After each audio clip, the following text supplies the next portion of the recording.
ini Jawa Indramayu. Jawa Indramayu. Sama ada Sunda juga. Oh, berarti campuran ya Pak? Campuran.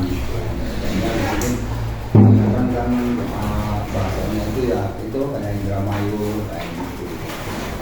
Kalau yang ini kan tetap bahasa ini mau utama ya sudah, cuman kebanyakan yang benar Jawanya. Itu kira-kira faktor penyebabnya yang Karena kan kebanyakan faktor apa ya? Faktor pendatang tidak bisa, terus faktor pesisir kebanyakan kan kayak gitu. Pesisir di jalur Pantura ini kan kebanyakan kan gitu bahasa. Jadi bahasa asli daerah itu sebenarnya Tidak gitu. Kalau ini di sebelahnya kalau keadaan barat itu banyak kan sudah kalau bahasa ini.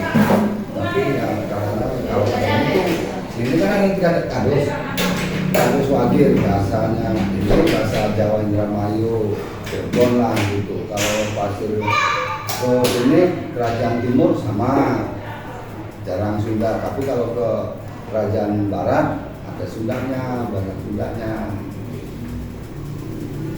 Tambah-tambah kan kebanyakan juga pendatang semua sih, bukan asli orang maksudnya orang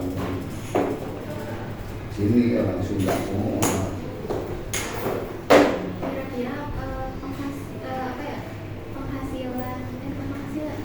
pekerjaan mata pencarian Pencarian sini kebanyakan kuli ya, untuk penggarap atau kuli sawah, kalau kuli lepas itu ya kebanyakan kuli sih. Kalau masalah penggarap sawah jarang sih ada, tapi ya terlalu banyak, tapi dominannya yaitu kebanyakan kuli harian lah, penggarap sawah. kalau ciri khas di desa Pasir itu yang masih dipertahankan itu apa Pak? Kasih nggak ada, kayaknya nggak ada. Karena di sini nggak ada ciri khas ya. Nggak ada. Kalau ciri khas yang paling utama itu nggak ada. Ya kalau yang dulu juga nggak tahu juga. Ya kan saya juga namanya ini kepala desa juga baru, terus sama-sama kan kita kasih orang sih. Jadi orang dulu kan nggak tahu juga. Cuma sementara tidak ada. Kalau dulu ya kan kalau emang itu ada ciri khas kan harus dipertahankan. Dan ternyata waktu ini kan nggak ada. Saya sebagai penerus ya kalau nggak ada ya mosok yang diterusin apa kan nggak ada. Cuman di sini itu kehidupan banyak kan UMKM juga banyak, ada buat kering. Waktu itu kan sama mahasiswa musika yang dulu itu belum ada apa ya, Pak Indrajit kalau nggak salah ada, kenal nggak Pak Indrajit?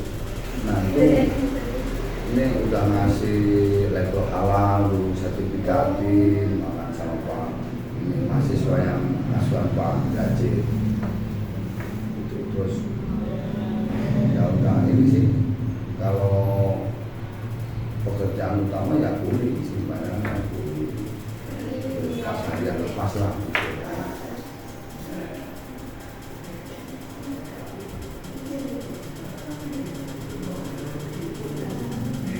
Bapak orang sini asli apa? Saya dari Jawa Tengah, dari Sukoharjo, merantau ke sini tahun 2002. Jadi udah 23 tahun ya, 23 tahun ya. Ya, 23 tahun.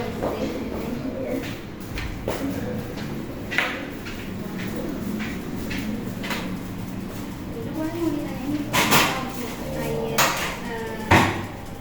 bahasa yang ada di sini. Oh, bahasa yang paling ya pokoknya yang dominan itu kalau ada yang bilang bahasa Jawa Indramayu ada, bahasa Jawa Cirebon ada. Itu bahasa kalau ditanya itu udah emang dominannya itu riwen ngapa kan gitu. Gitu. Beda sama Jawa saya yang di sana, di Boten kan yang di kalau di sini kan beda. Makanya kenapa ada istilah Jawa Indramayu yaitu tadi ngapa bisa jadi ngapa tapi bukan ngapa gitu. Kalau ngapa kan Tegal, Brebes dan itu ini kan ada. Cuman kalau di ini itu Indramayu itu ya riwen dosen kan gitu. Biyen itu apa? Biyen Dulu kalau ada acara besar kayak itu ya Bapak biasanya sambutannya pakai bahasa Indonesia. Oh, bahasa Indonesia. Ya, bahasa Indonesia. Ya kadang sering-seringan ya ada pakai bahasa Indramayu. Tapi yang pokok bahasa Indonesia.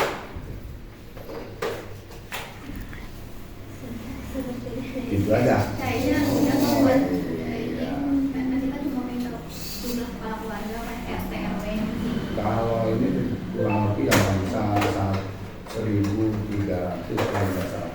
Nah kalau emang buat catatan ini ke bagian ini kasih lebih tepat gitu, gitu. Soalnya kan nggak terus setiap ini kan lapor ke saya kan ada yang nambah, ada yang ini kan kayaknya yang kemarin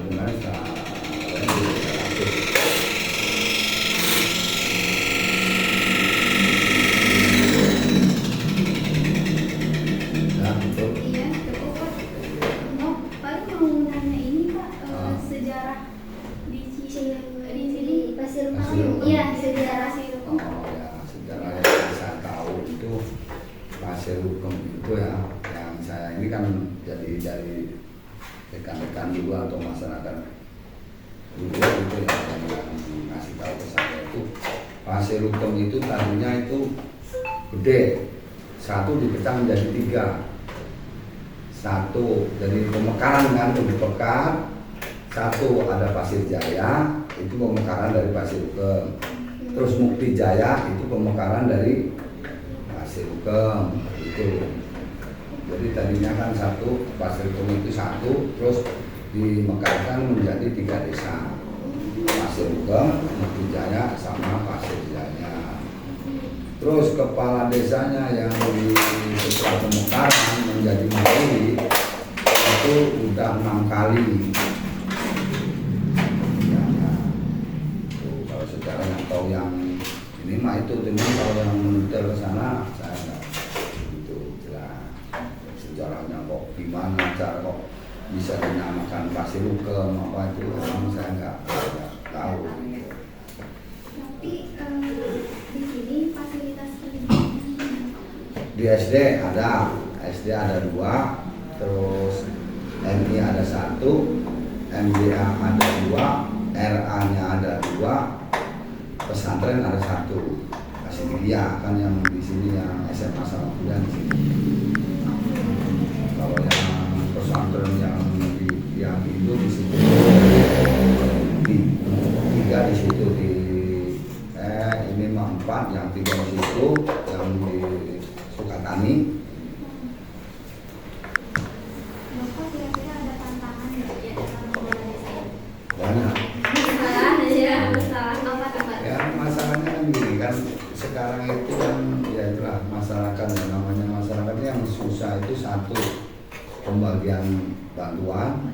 Nah itu bantuan kan nggak sesuai, kalau ini kan pihak desa itu bisanya cuma mendaftarin yang benar-benar ini yang memerlukan sekian kan kita mendaftarin untuk Demsos, ternyata Demsos keluarnya namanya ini udah ada tertera.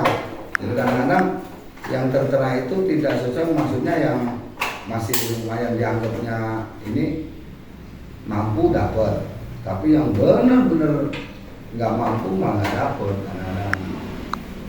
Jadi ya kenapa kok nggak kadang-kadang kita ubah ngajuin yang ini harus di ini, kadang-kadang nggak ada apa-apa. Terus keduanya itu jiwa gotong royongnya di sini maaf bukan saya itu ya apa nanya emang tantangannya itu ya tantangan saya supaya apa ya budaya gotong royong itu berjalan lagi. Berarti partisipasi masyarakatnya kurang. Ya itu kan dari apa ya seharusnya ini tantangan saya gimana cara menjalankan lagi itu yang gotong royong itu. Soalnya itu apa ya itu dari zaman dulu sampai zaman sekarang memang jiwa gotong royong itu diperlukan. Jadi kalau emang gotong royong itu udah nggak dijalankan ya itu tadi nggak bakalan harmonis. Bapak udah berapa lama menjabat jadi ketua 4 tahun, hampir 4 tahun. Dilantik tahun 2021 April, 24 April. Aku pertanyaannya udah Siap-siap. mohon maaf ya Pak udah Iya, mengganggu siap-siap, waktunya. siap-siap.